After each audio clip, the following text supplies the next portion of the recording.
Kaç para? Bırak. Я не люблю. Такой не люблю. Ha. Я человек, ты человек. Да? Aha. Я грузинин, ты какой-нибудь. Со мной. Цена, пасы. Ha. Одно и то же. Bugün Kutaisi'deki son 2 günüme girmiş bulunmaktayız. Şimdi ben meşhur günlerdir gidip geldiğim Bagrati Katedrali'nden geriye dönüyorum. Karşı tarafta birkaç tane daha güzel kilise gördüm bu arada. Gidip bakacağım, hazır gelmişken bugün de boş vaktim var. Gidip bir bakacağım, birlikte gidelim istedim açıkçası. Bakalım ne var ne yok. İçeride farklı bir şey var mı? Durumlar ne? Birkaç tane gördüğümden dolayı tam yani herhalde 2 ya da 3 tane falan var. Bir de yakınlarında bir tane sinagog var. Eğer girebilirsek oraya da gireriz. Gidelim bakalım, içeride belki farklı bir şeyi vardır, mimarisi vardır. Dışarıdan şey de daha çok yine bir tanesi erken Hristiyan gibi duruyor. Öbürü de biraz Bizans mimarisi gibi. Bakalım içeriye girince belki işler değişebilir. Ya da nasıl bir şey yapmışlar içeride. Gidip bir bakalım. Durumlar ne? Keyifli ya, eğleniyorum böyle işte. Bir yandan göz aşinalığı oluşmaya başladı artık. Yani baktığım zaman daha da keyif almaya başladım bazı ayrıntılar. Hatta şöyle çok enteresan bir şey yapmaya başladım. Bir tane Bing mi ne, böyle bir uygulama var. Yeni Google gibi bir şey bu arada. Onu indirdim işte. Oradan yapabiliyorsun. Fotoğrafı AI yoluyla işte bu fotoğraf ne diyebiliyorsun. Öyle bir özellik var. Ondan sonra şimdi bunlar da çok meşhur bu fresk olayları, özellikle Bizans mimarisinde. Freskler meşhur olduğundan dolayı da mesela anlamlandırma çabası içerisine giriyorsun haliyle, boş boş bakmaktansa. Ben de dedim ki niye AI'yı kullanmıyoruz diyerekten o Bing'le yapıyorum böyle. İşte tutuyorum haliyle oradaki duvardaki resme, yani öyle söyleyeyim. Ve o bana bayağı bir kısmını anlamlandırıyor. Bir kısmını diyor ki bunun için bir uzman gerekli falan. Ama birçoğunu anlamlandırıyor yani ve güzel, keyif almaya başladım. Bayağı anlatıyor, bu ve falancı bilmem ne savaş sahnesi diyor. İşte bu bilmem kime işte şifalandırma sahnesi falan. Bir de daha güzel tarafı da şu. Hani doğruluk payı var mı yok mudan, hani mantık çerçevesinde doğruluk payını gözlemleyebiliyorsun en nihayetinde de. Sanki çok yüksek gibi yani. Mantığa da oturuyor. Bir de oraya yorum da yapıyor. Diyor ki bu diyor işte böyle şeyde var. Bu freski diyor işte Ortodoks kiliselerinde görebilirsin falan diye de bayağı oraya yazıyor hikayede. O yüzden biraz daha yani gelmeye başladı açıkçası. Doğruluk payı var gibi yani. Kullanabilirsiniz. Keyifli oluyor, haberiniz olsun. Bak, bir tanesi burada. Bir tane de onun arkasında var. Şimdi oraya doğru da gideceğiz. Bu da şehrin ortasından geçen Rioni diye bir nehir. Sevgili dostlar. Akşam vakitleri burada şu kayalıkların üzerinde falan çok fazla insan görebilirsin. Balık tutmaya geliyorlar buraya. Takılıyorlar öyle.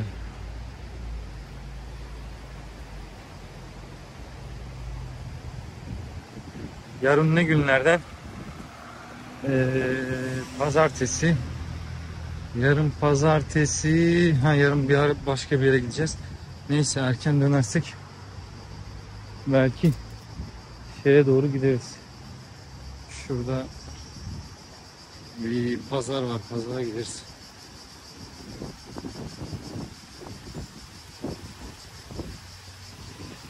Böyle size birazcık yollardan göstereyim.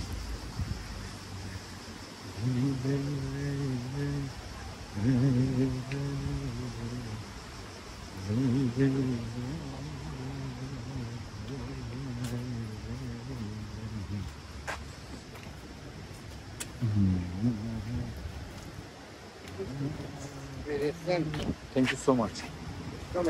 Huh? I don't understand your language. Thank you so much. Какое у нас такое? Ha, Все в Грузии, Georgia. I know.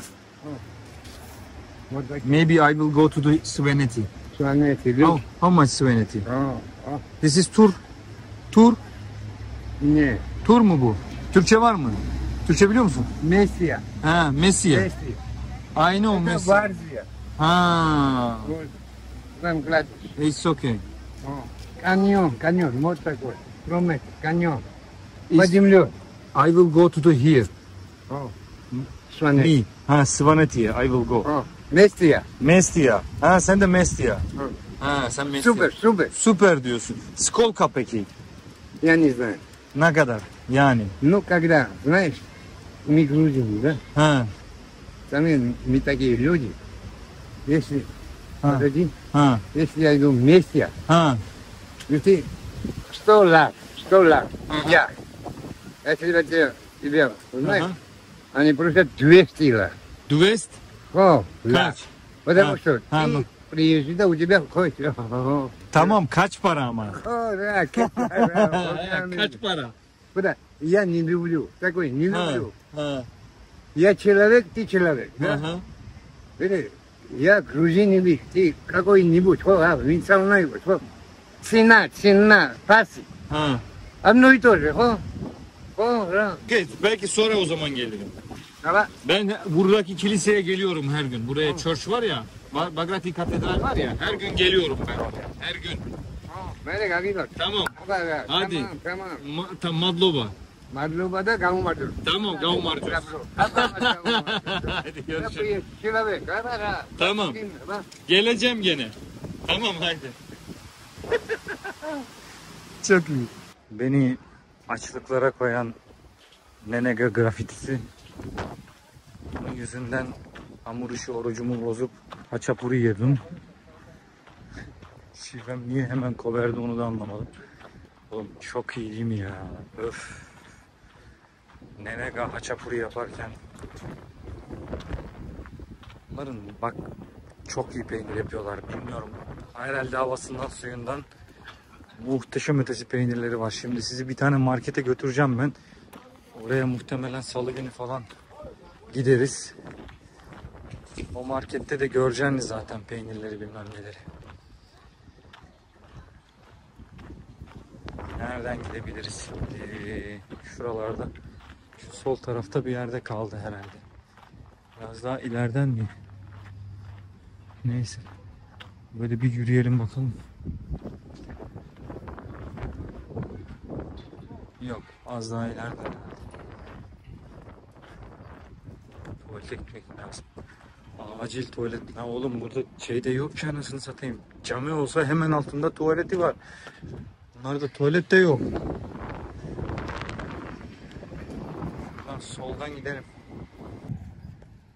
Baksana sokağa. Bu arada burası herhalde Old City gibi bir şey böyle. Eskişehir, eski yerleşim yeri gibi bir şey muhtemelen. Tabii bak otel 1870 diyor. Çünkü buranın diğer tarafına gittim ben. Yani şu an burada kalan tarafın böyle sağ tarafında devam ediyor burası böyle. Buraya daha önce gelmedim ama diğer tarafına gittim böyle hep. Bütün yerleşim böyle. Bahçeli evler. Böyle gördüğün gibi ara sokaklara giren. Çok fazla zaten otel yapmışlar. Guest house'lar da var. Bu arada. Ha bak burada da guest house varmış zaten. Fiyatları ne bilmiyorum ama bu taraflar birazcık daha görece aslında dünyada normal olan rakamlar. Gürcistan'a göre pahalı olan rakamlar. Yani normalde günlük 15 dolar 20 dolar arası normaldir konaklama için. Buralarda aşağı yukarı o bantta bu arada. 17-18 falan. Ben kaça konaklıyorum diye soracak olursan 5,5-6 dolar falan. Çok da güzel bir yer bu arada yani. Evet. Geldik. Gidelim bakalım. Park yapmışlar burada.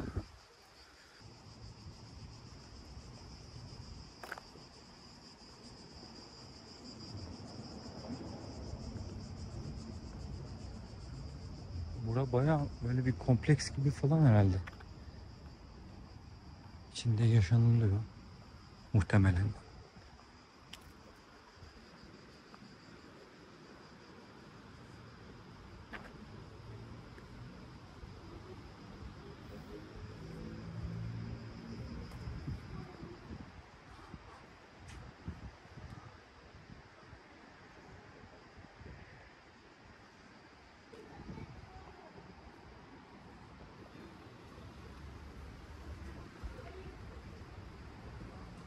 Bayağı farklı. Neden farklı olduğunu anlatacağım.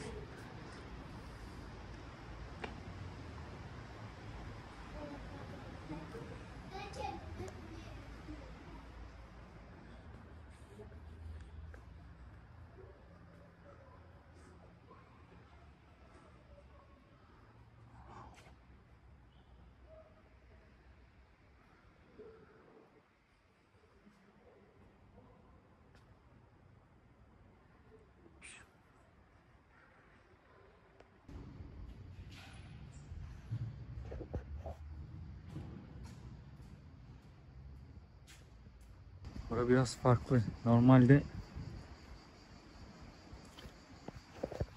Ortodoks çarşılarında, kiliselerinde yani bu kadar fazla böyle şey göremezsin. İşlemeler.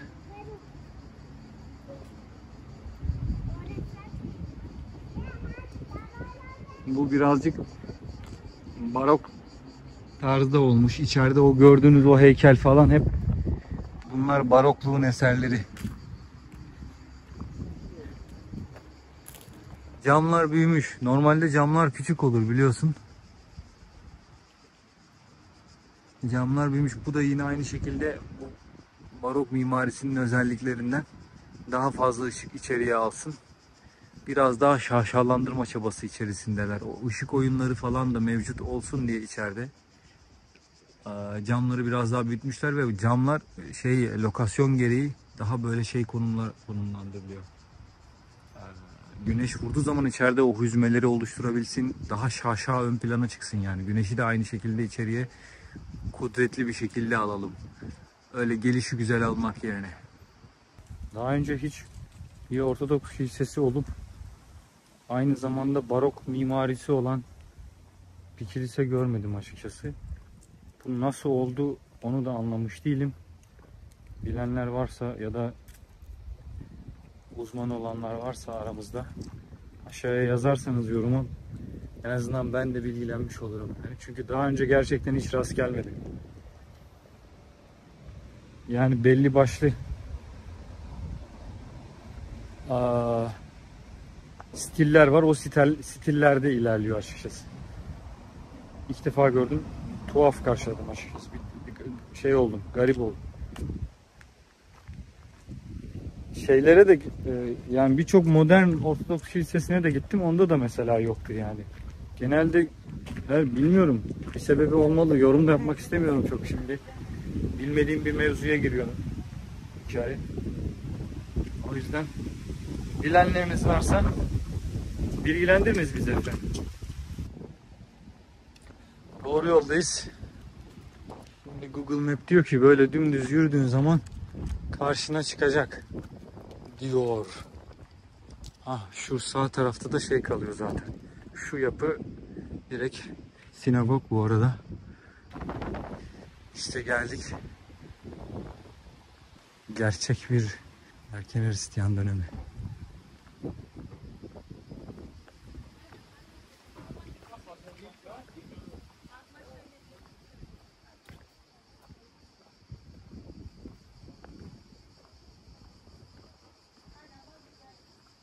Şimdi iki tane dönem var bu mimari eserlerde. Bir tanesi erken Hristiyan diye geçen dönem. Ondan sonra onun devamı niteliğini taşıyan da Bizans mimarisi var.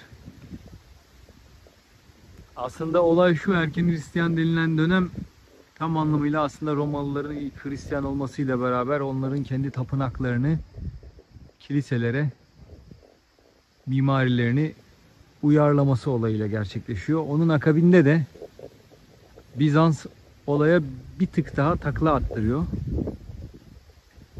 İşte ne geliyor? Biraz daha bir tık daha görece gösteriş şaşa arttırmak amacıyla şu gördüğünüz kubbeler işin içerisine giriyor. Sebebi de yapıları artık daha büyük yapma arzusu içerisine giriyorlar haliyle. Sonuç aslına bakarsan bu bir yandan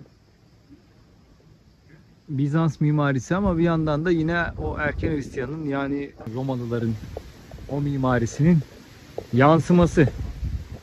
Küçük pencereler, aynı zamanda mekanı aydınlatması için yapılmış o kubbe ve kubbenin etrafındaki yine ince pencereler. Bir yandan ışığı iyi bir şekilde alabilmesi için tasarlanmış. Bu içerideki o freskler yine aynı şekilde Bizans mimarisinin göstergesi bu arada. Onlarla birlikte içeride o resmetme olayı başlıyor. Bunun yapılış tarihi tam olarak kaç bilmiyorum ama kondisyon olarak da çok iyi görünüyor açıkçası.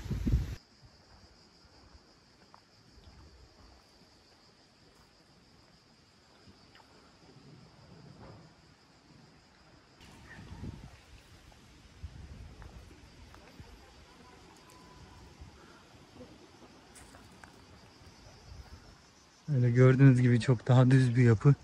Şu kabartmalardan bahsetmiştim size. Bunlar da yine aynı şekilde erken Hristiyan döneminin özellikleri.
İçeriği de gösterdim size. Çok da ses yapamadım maalesef. İçeride çünkü şey vardı yani. Çocuğu vaftiz ediyorlardı. Burası bir Ermeni kilisesiymiş. Haberim yoktu gelene kadar. İçeride de yine bir Ermeni çocuğun vaftizini izledik. Bagrati Katedrali'ndeki papaz şey demişti bana. Onlar ben dedim onlar da Ortodoks falan diye. Yok onlar Ortodoks değil dedi. Başka bir şey söyledi bu arada.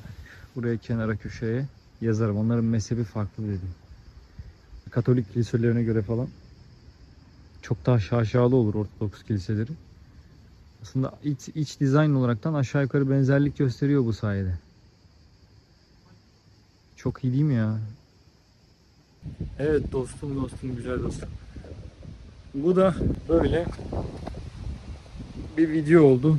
Hazır şehirden gitmeden evvel size birçok farklı tarzda kilise göstermiş oldum. Seviyorum ya, keyifli.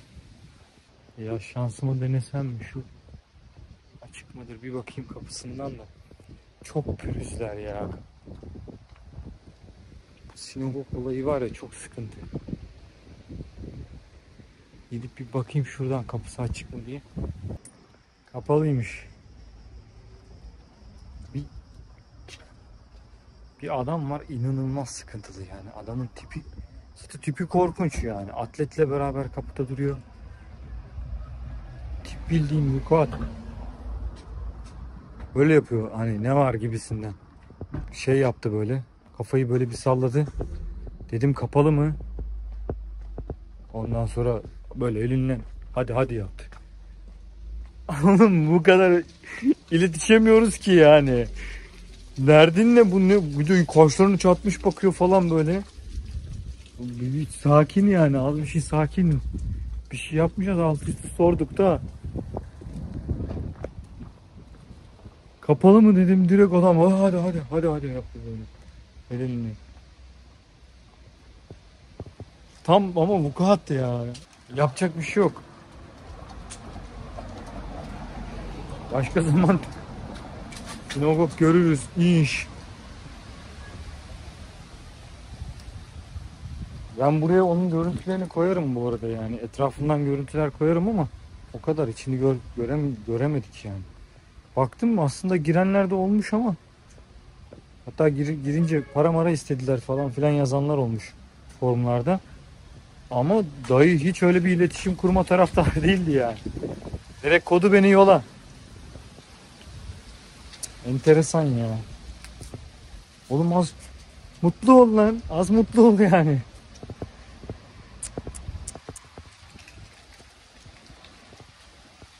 Neyse. Hayırlısı. Nasip kısmet işler bu işler. Görüşürüz. Kendinize iyi bakın. Dostlar hoşça kalınız.